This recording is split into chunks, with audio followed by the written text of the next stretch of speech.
A very warm and cordial welcome to you to Aaj Savere. Thank you. We are indeed pleased and privileged to have with us this morning a very distinguished and eminent academic, lawyer and author, writer. He has been a professor of law at Paris University. He's been professor emeritus. That is Mr. Badinter, who's with us in the studio this morning. He has also been Minister of Justice of France from 1981 to 1986 during the government in the cabinet of President François Mitterrand.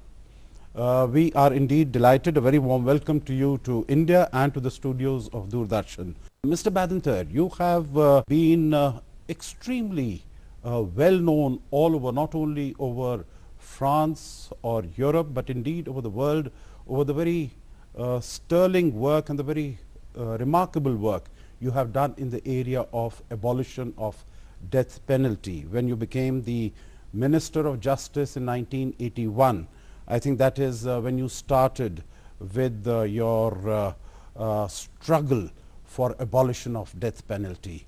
Would you like to share with us about your experiences? Well, thank you for the welcome and the presentation.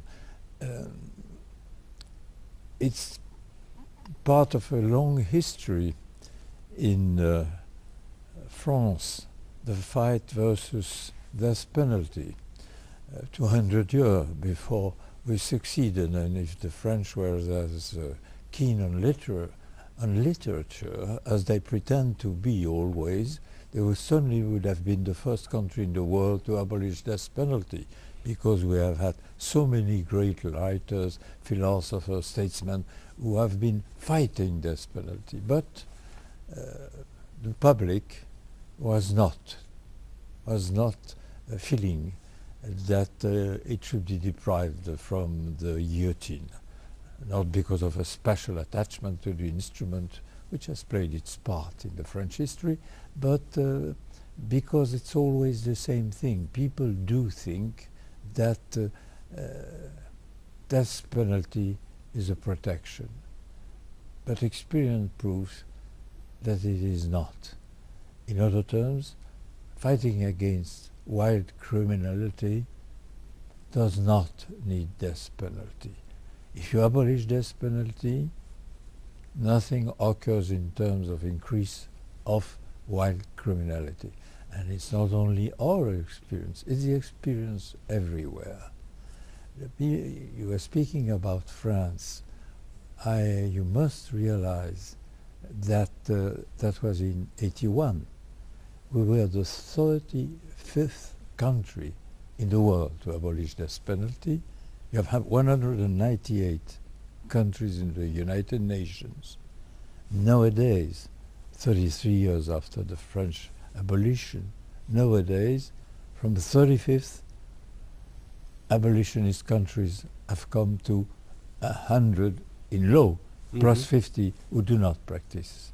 Therefore, it's at the same time a trend which is irresistible. Each year after each year, you see abolition gaining names, but also it proves the most important thing is that with or without death penalty, crime, wild crime, follows its own path. And that's the reason why, and notably among the Anglo-Saxon world, there had been many times moratorium to see what happens. And as nothing happens in terms of wild crimes, not different than before, then comes abolition time. And to, I would say, even prove what I just mentioned, all democracies, I take Europe, all democracies have given up death penalty. Leaders, political leaders, even if they have strong beliefs, resent the unfairness and cruelties of using death penalty, they want to be re-elected. It's natural. if after the abolition you would have been a rise of white crimes, do you think they would not have been compelled or led to re-establish death penalty? You have mentioned that democracies would be in favor, increasingly in favor. But as you can see, as far as India is concerned, the largest democracy, that we have not abolished the death penalty as yet. Of course, in terms of usage, it has been rather rare and it has been rather seldom.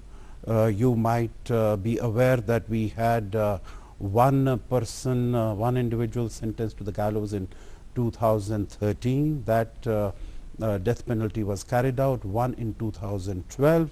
But before that, it was in 2004, the last person who was sentenced to, who was given the death penalty, and the death penalty was carried out. And before that, it was in 1995. That means we've had rather, the experience has been rather. And also in terms of democracies, the United States, the oldest democracy, has not abolished. Japan has not abolished. South Korea has not abolished, also again a democracy. So there are a number of democracies. And if I could add to this also, if you see the countries, you have mentioned very rightly that about 100 by law have given it away, 50 by practice they have de facto not using this law. So maybe about 50 countries on where it still exists on the statute book and it is carried out. But out of these 50 countries, you see India with a population of 1.2 billion, China with a population of 1.3 billion, United States with a population of about 300 million, etc., etc. That means about half the world's population is still submitted, yes, to death this penalty. Yes. Yes, but China as such is not, I think, a democracy. I never mentioned that it's a democracy. That was an entirely different, yeah. And going back to what you mentioned, we shall see afterwards the question in India, but going back, you mentioned the fact that the United States have not abolished. Federally speaking, it's true, but criminal law is state law, and the trend is remarkable towards abolition. People don't realize it when they don't look at it very closely. In the past 10 years, number of executions have declined by 50%. In the past 7 years, those last 7 years, you have had 6 major states which have abolished death penalty, notably Illinois, Mr. Obama's country, same in New Jersey or New York State. In fact, when you consider the United States, which is, as you say, the oldest republic in contemporary times, what you notice is that death penalty is highly concentrated in a few states only. And those states, notably Texas, which goes for half of the whole of the execution, those states have a past, a culture, and in the characteristics you have a prevailing one, which is formally slavery, and a tradition or a culture of which racism is fought against, but still present and hidden. And it's not a hazard if you look at the population in the chambers of death waiting for execution for 10 or 20 years, which is already by such the most cruel punishment. If you look at this population, the percentage of black is amazingly high as compared to the ratio of the population, and a few now Latinos also are starting. And the poison of racism, you find it everywhere in England where death penalty can be used. I myself looked in details to the cases of in France from the beginning of the 20th century till the day of abolition. I checked, file after file. I left aside the political repression during the war, after the liberation. These are historical moments, but the ordinary kind. And I found out, to my surprise, amazed I was, that among the executed people, the proportion of North African or black were 3 times for the same crime higher than the common Frenchman. And when I said it to the National Assembly during the debate, they also were amazed, because this calculation or a study was never made. And I say, we shall never know, because the jurors don't explain why they decide. But just by looking at it and thinking, were they really more guilty, or was it because they were black or North African? And for the honor and the sake of French justice, we cannot even let that question be raised. And it made quite an impression, as it was for me. That is very and revealing. it's everywhere the same. That is very It's revealing. hidden, but it's there. And there is also that poison, which is social inequality. Inequality in culture, inequality in means, inequality in fortune, inequality in defense. The result is it's never the banker's son who is in the chamber of death waiting for execution. It always comes from the lowest class, and also from the ones who cannot afford a defense team, as some said about a famous, notorious case in America, Simpson case. That's, you cannot let justice be that much and that way, so unequal, taking life here because jurors look at him and he's black, not having the means to raise up defense, or no cultural, no chances in life which could have made his destiny different. Just think about a young boy, 15, 16, raised up in one of the cities in the south of the United States, where there are so many of the descendants. What chances did he have in life?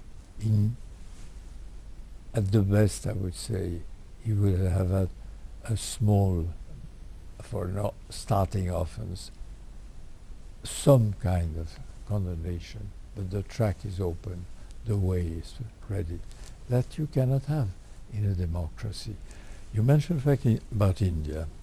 India, for us, is a most decisive state in the fight against death penalty.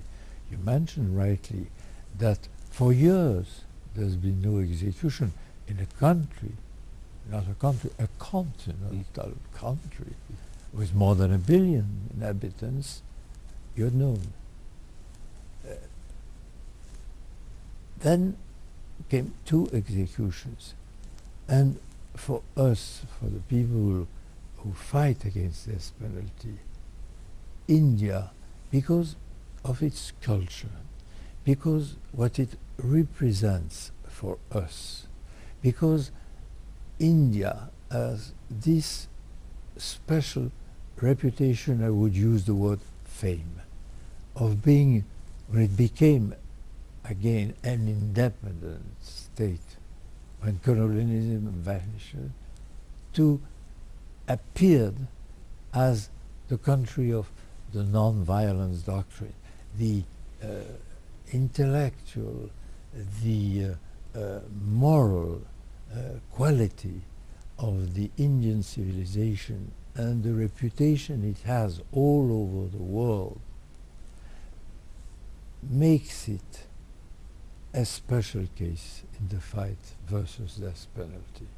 Because you said rightly, if India sticks or goes back, which is worse, to the use of death penalty, then the answer will be always against the abolitionists, but India. Mm. India, the culture, the civilization, the intellectual approach, the moral approach, ethical approach. Look, they have kept it, but they use it. They don't keep it. Use as it, but rarely, so to say, as we have been discussing. But once But, is too much. This is, yes, indeed. And indeed. furthermore, pardon. Yeah, no, I think these are very interesting and very significant points and very revealing points that you have made. And we will now slip into a short break, but this is a very interesting conversation on the need or the utility of death penalty in the legal system. And we'll continue this conversation just after break.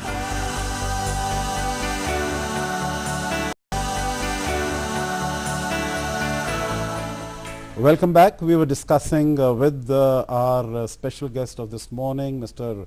Robert Badinter, about the issue of death penalty and his struggle and fight against death penalty abolition in France in 1981.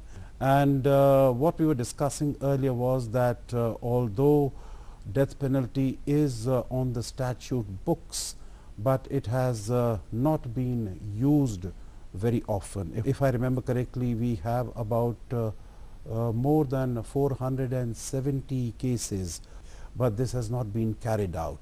And the last two cases were over the last 2 years.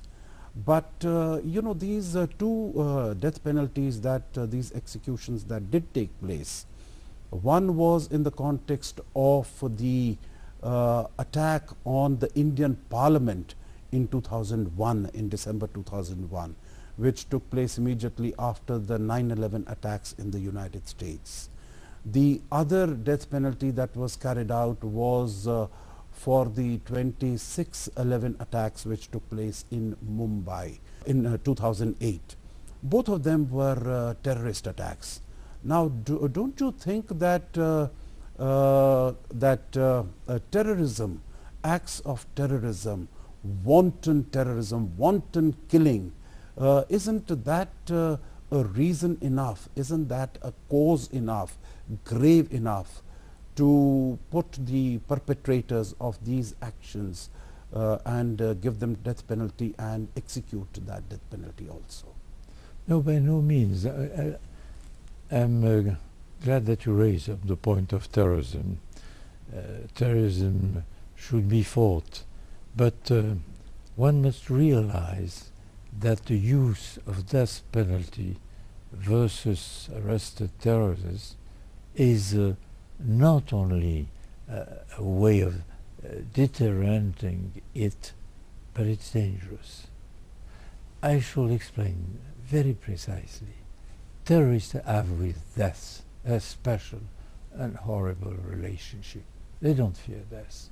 Terrorists, they become for an ideology.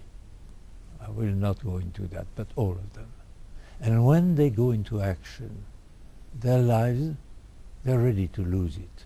When they throw themselves in a car loaded with explosives at the entrance of some official building, they give themselves death as they commit the act of terrorism. Same thing in the plane. When you throw it against the towers, you yourself will die. So the threat of death is for them no deterrent, by no means. It sometimes even opens them the gate of what they would think is paradise. So don't expect that the prospect of a 2 years trial, which they will use as a tribune for expression of their passion and hate, followed by execution, will prevent them to act. This is an absurd idea. That reality always proves false. But not only it's no deterrent, but it's dangerous. Why? Because for youth who share these ideologies, whatever the nature is, who is a hero? A hero is a man who gives his life for his beliefs. No question about the nature of the beliefs, it is the definition of the hero. And the youngsters who share this ideology or are close to do so. They think that the terrorist, for us, is a bloody murderer, is a hero. And the day following the execution, what you will get is more youngsters joining the terrorist groups, and it will even create commandos wearing the name of the ones who have been executed. So it's totally no deterrent and unproductive. And it's remarkable to notice that, take two examples of democracy when fighting terrorism for long and suffer much. Spain with the Basque and the ETA. You know, in the constitution, after the fall of Franco and fascism, it's written that there will be no death penalty. And they always refuse to re-establish death penalty because of what I mentioned. And the same for the British. That's Northern Ireland, while terrorism, many days. Mrs. Thatcher asked the Commons 3 times to re-establish death penalty just against terrorism, pointing out the situation in Northern Ireland. And the 3 times the Commons, freedom of vote, it's a matter of consciousness, 3 times the Commons, each time at a higher majority, refused to re-establish death penalty, not by sweetness towards terrorists, but because of the 2 reasons I mentioned, and the fact that we should not fall into the same path as terrorists. That doesn't mean that we should not be firm, strong, active in fighting terrorism, but it's not the answer to terrorism to use death penalty. It only increases us. So in these cases, when you do find that there are perpetrators of the crime, they have been apprehended, they have been caught red-handed, and they have gone through the due process of law, then as a retribution for the actions that they have committed, why can't they be subjected? The other aspect that I would like to seek your response is that sometimes when these perpetrators of these terrorist actions, they are put in prison, there are possibilities that they might be able to flee, or through some mechanisms, through some kidnapping, ransoms, etc., etc., that there is a deal that is struck and they are released. And if they are released, then they are again free to perpetrate similar actions. Do we have to share the ideology of death use of terrorists? Do we have to answer like they do by violence mortal? I mean, the problem is neutralizing the terrorist first, but using the rope as he uses the bombs, which is at the end using death to satisfy or to fulfill the claim, that is not the path towards for democracies to take. We do not have to shock of terrorism. We have to be ourselves, and therefore do not use death as a mean for even an answer to terrorism. Leave death to the terrorists. Not a fascination, you know, I just want to, because I think even in your scriptures it is mentioned very clearly, an eye for an eye. So, you know, if this person has caused mayhem and death and destruction, death of a large number of people, at least that individual, she or he, should pay for the crime by meeting the same fate. Fortunately, our respectable might be the book, things have changed. When you read the Bible, one do see that death penalty is present, but fortunately, centuries have passed, and the approach to it is different, including among theologians and with the Pope, who himself said that death penalty was not the answer to any crime. The hope of changing human being is at the heart of the new justice. And you mentioned terrorists. Terrorists also can, and most of the time, change. And after a long while, they realize the foolishness or the hideous aspect of their action. This is not idealism, it's what we see. Now, about the fact that keeping terrorists might open the gates, it's, to our opinion, a terrible condition that being sentenced to life, and sometimes to life without parole. It's retribution per se, which for a terrorist is probably far harder to bear in the solitude and silence that the last moment, which ends up so quickly, and in which he can show his bravery. So I will not go into what's the worst. I shall only say that you outlaw death. Terrorists live with death present in themselves.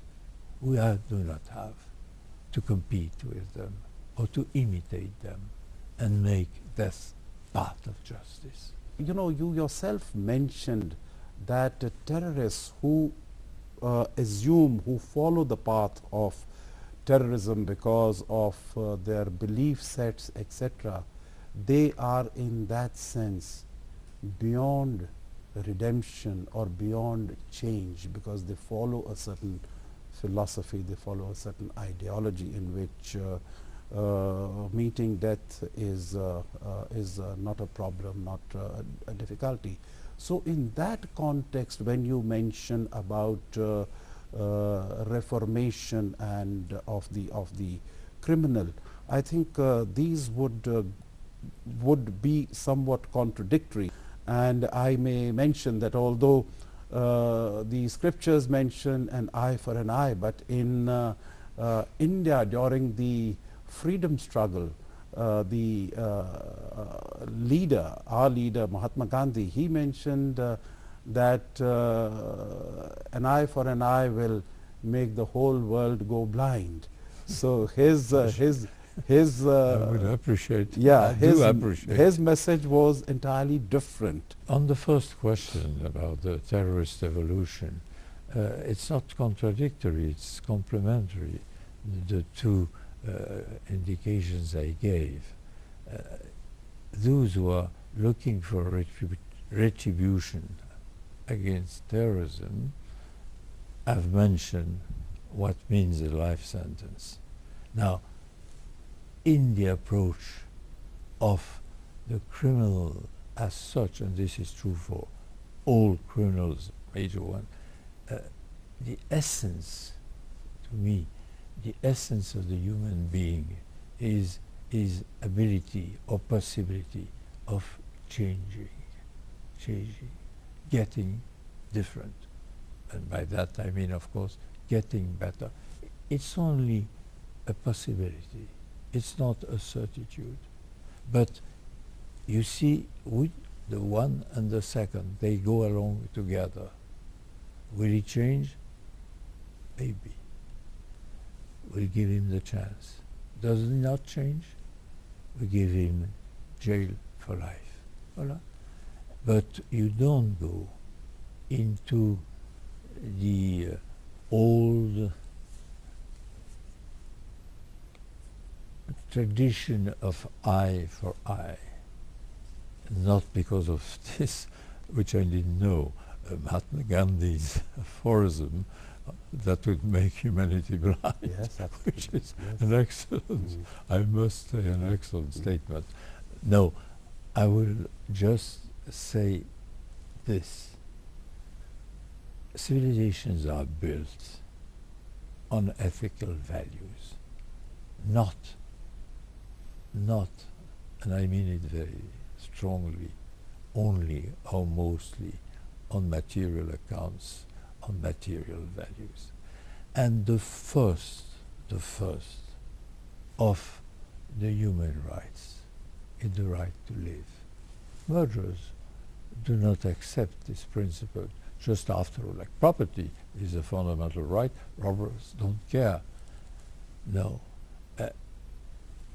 A great society, such a great nation like India, can only stand up on moral values. And that's where it finds, at the same time, its strength and its dignity. Otherwise it has lost. Do you think your conversation this time have given you some cause for hope in this direction? It's up to you to answer, not to me. What I am saying now is the heart of the matter. Why abolition? Because the right to live is first of all human rights. Right to live, that means the state cannot take your life, can take your freedom, it can keep you in jail lifelong, make you therefore harmless, but not the life, because it's out of its power in democracy. Remember, when you look at the map of the world, dictatorships always carry on death penalty, so that the people know that their lives is in the hands of the dictator. And whenever dictatorship is taking power, it is being followed by the use of death penalty and establishing it. And the map is very, very clear on that respect. Democracies don't. They are the last ones still hesitating, like India, but for the 8 years you mentioned, we hoped and thought that you had joined us, and that's why at least de facto, if not de jure. So thank you very much for these very interesting clarifications and thoughts on this important issue. We'll go into another short break and we'll be back soon with you.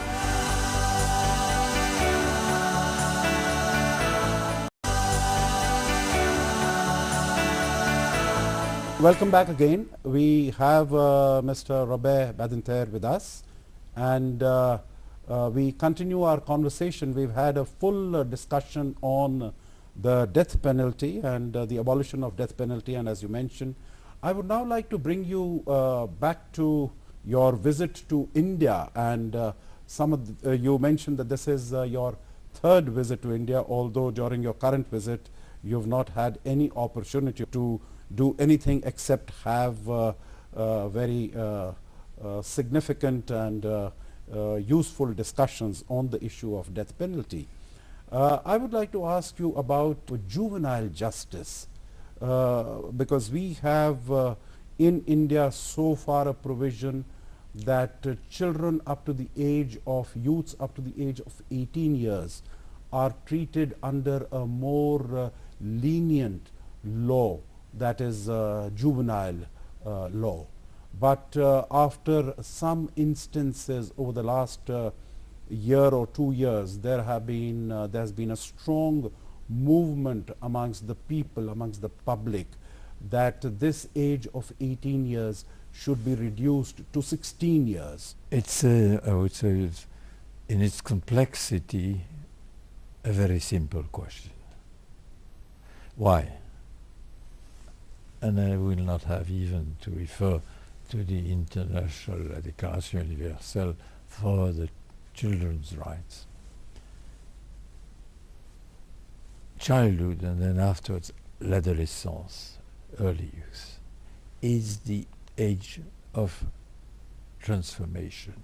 They are not adults, they change. for the worst or for the better. But all of the justicial approach to the juvenile delinquency or crime should be founded on this evidence. They are not adults. They are becoming adults. Maybe they look like adults, but they are not adults. And therefore, we must consider them as in evolution, in change, the most important one at the time.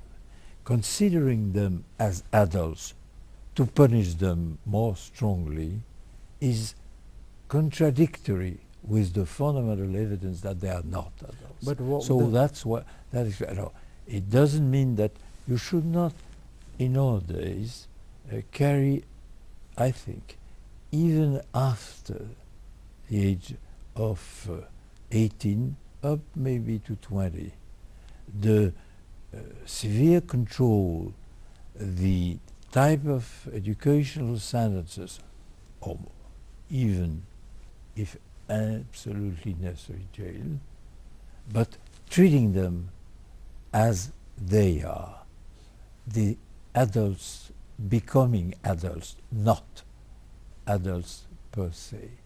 The identification between adults and juvenile is the negation of juvenile justice. So I know what's the brutality and the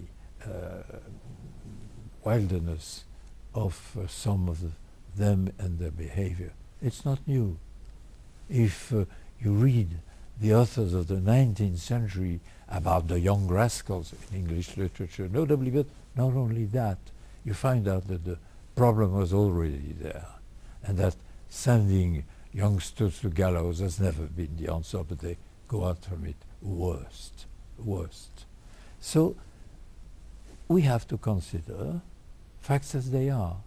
They are not adults, but they're growing young youth, and therefore we must adapt justice to them in order that we adapt them for society. It's not idealistic sentences.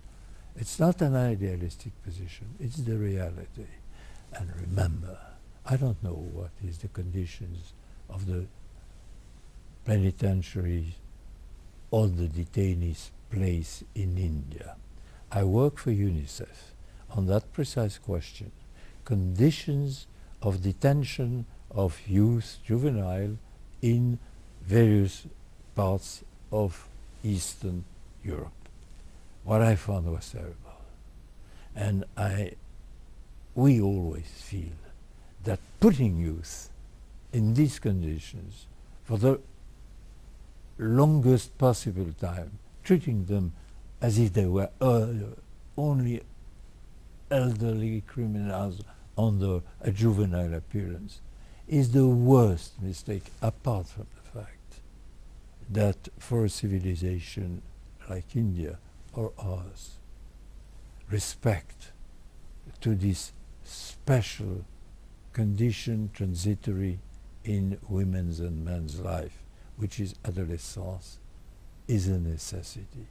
But I will ask you a question.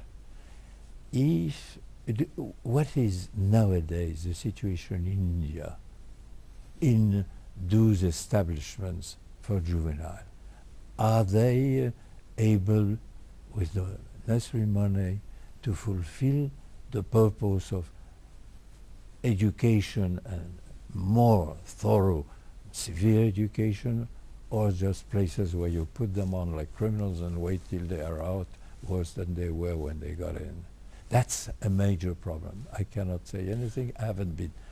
If UNICEF asks me to come to India for that purpose, I shall come gladly, but you might tell me. Yeah, I think it's an important question, and I think it's an important study that you have said you have conducted on behalf of UNICEF. As far as India is concerned, you know what the question that I wanted to ask you and which you have answered in part is that what is the in that sense, the relevance and the sanctity of, let us say, 16 or 18 or 19 or 20, because you have mentioned that, you know, all these things used to be there in the past also. But today we know that with the advent, with the growth of technology, whether it is internet and social media, and there is such an explosion of information. So as far as the youth today is concerned, particularly those who are going, let's say, in their teens or who are in their school going age, they are much better informed and much more developed intellectually and I would like to think emotionally and definitely physically than it was in the past. So would that not be reason enough to consider lowering the age? But responding to your question, you know, what I would like to say is that maybe not only in India but everywhere in the world, the conditions that prevail in jails and other places where criminals are kept and apprehended, and I think they could definitely improve, they could definitely be made better. As you have said yourself, your own study, your own analysis has proven that the conditions leave a great deal to be desired. That having been said, as far as children are concerned, children are basically, particularly those who fall under the ambit of the juvenile justice law, they are kept in separate homes, corrective homes, where they are provided with facilities for education, for corrective action being taken. So in that sense, effort is definitely made that for the reformation of the child, of the thinking of the child, so that he or she can be weaned away from the path of crime and start on with life as a normal citizen. I think this is particularly recognized in India today, because India is conscious that we are standing on the threshold of a great opportunity with the demographic advantage that we enjoy. More than 50% of our population today is below the age of 25 years. Yeah. And this youth bulge or this youth dividend can definitely, and it has been proven both empirically and theoretically, can help a country's economic growth and development in the years to come. So we are very particular about the facilities, about the infrastructure, about social and physical infrastructure that we provide to our youth. But that having on this subject, if you could move on something else, one of your other areas in which you have focused and been extremely successful, Mr. Badinter, is that you have been able to impress upon countries, particularly in East Europe, to follow the path of arbitration and mediation in resolving their disputes. Would you like to share with our viewers and audience as to how has been your experience and whether you feel that it has been successful, and whether this has these are the sort of best practices that could be utilized in other parts of the world also? First of all, I'm very pleased at what you said about the Indian approach to juvenile delinquents and so the special treatment and the installations you provided them. It's to me, and the idea I have of your very great country, it's a great satisfaction, because I've seen the reverse elsewhere, and it's the mark of a nation which has a heart, and it's rare. I'm pleased to hear that. Now about the last point you mentioned, international arbitration. Yes, I've worked in it. I was president of the Commission of Arbitration for Conference of Peace for former Yugoslavia, which was not easy at the time, was elected by the colleagues. I do not have here to plead for arbitration instead of conflict. I do not believe that problems and conflicts between nations should be settled by violence and war. No, by no means. I was born a long time ago and I've seen what war means in Europe during the black days of the Nazi period. So nothing should be spared to avoid armed conflicts with all they mean. In this matter, I will tell you, tools are there, they've been there for a long time, we have improved them, but there is a sort of traditional and cultural méfiance against settling by law and by the standards of law conflicts between nations or groups. Not that diplomats hate to that point the use of law, but there is a tradition, I wouldn't say of Machiavellian approach to the nations relationship. At the very end it's difficult. And trusting others with the fate, part of the fate of a community or a nation is a terrible responsibility for the ones who say, let's call for arbitration. They prefer to try to, in the old diplomatic ways, deal it otherwise. The old diplomatic ways, with all the respect I owe to my friend diplomats, has not been so successful in history. Yeah, I guess. But in order to answer you, when it comes to problems in usual relationship, pollution of a river, or circulation of the people, or the teaching of the language of the community inside the national system, arbitration works. When it comes to the major issues, it's not. I get what you're ready. saying. I get what you're saying, that when there are technical issues involved, I think arbitration has a possibility of succeeding. When there are more substantive, more fundamental political issues involved, then possibly arbitration is not able to be so successful. Thank you very much for your presence with us, Mr. Badinter, and it's been a great pleasure. It's to welcome you and to hear your views on these very important subjects that both India, as far as very many other countries in the world, are dealing with, are contending with. Thank you very much. Thank you.